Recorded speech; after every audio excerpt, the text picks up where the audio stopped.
Bienvenue sur chasseur.com. Aujourd'hui, j'ai le plaisir d'accueillir Guillaume de la marque Diotto, qui représente la marque Diotto en France.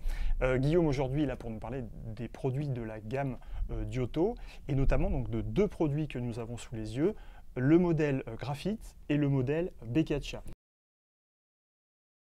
Quelles sont les particularités, Guillaume, de ces deux modèles ? Merci de me faire un peu de place chez vous aujourd'hui. Donc, ce sont deux modèles qui sont assez comparables. Diotto, c'est une petite marque italienne qui est fabriquée sur les contreforts des Dolomites. Et la spécificité de cette marque, c'est ce revêtement, un petit peu graphite, d'où le nom de la chaussure, graphite, qui permet vraiment d'avoir une bonne résistance à l'abrasion. Donc, on le retrouve, ce même revêtement sur les deux modèles. C'est des chaussures qui sont conçues sur une seule pièce de cuir sur laquelle est déposée cette couche de polyuréthane qui permet vraiment d'avoir une bonne résistance à l'abrasion. Donc là, on n'a pas du tout de signalétique orange comme sur les autres modèles. Donc on est sur des modèles un petit peu plus sobres pour ceux qui ne veulent pas forcément mettre le orange en avant. Donc c'est des chaussures un petit peu plus sobres que celles que vous trouverez dans d'autres présentations de modèles de notre marque. Et ce qui différencie ces deux chaussures-là, c'est qu'on en a une qui a une languette traditionnelle, comme la plupart des chaussures. Donc pour le modèle Beccacia. Pour le modèle Beccacia. Voilà.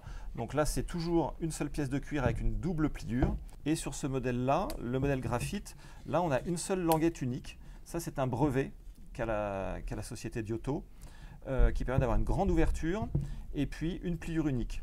Moins de couture, plus d'imperméabilité.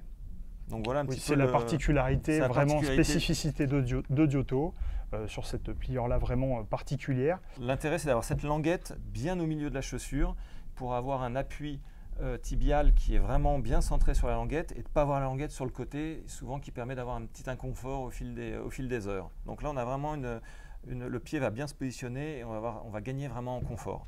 Okay. Donc c'est assez original, ça lui confère également un look un petit peu atypique et qui est sympa et qui est très apprécié de nos amis chasseurs. Qu'on aime beaucoup et qui reprend aussi les grands classiques aujourd'hui sur des chaussures de chasse pour des chasseurs exigeants, à savoir le pare-pierre intégral, des semelles de qualité, hein, ça il n'y a pas de compromis chez Diotto, on retrouve des semelles Vibram sur ces modèles-là, donc des produits qui sont très sympa, qu'on aime beaucoup, hein. J'espère qu'il en est de même pour vous derrière votre écran, qui sont disponibles de quelle pointure jusqu'à quelle pointure? Du 39 au 48. 39 au 48, ok. On fait un petit test de légèreté ou bien pour sûr, moi très estimer le poids. Donc on est sur des pointures 42 pour les deux modèles. 43 celle-ci et 42 pour celle-là.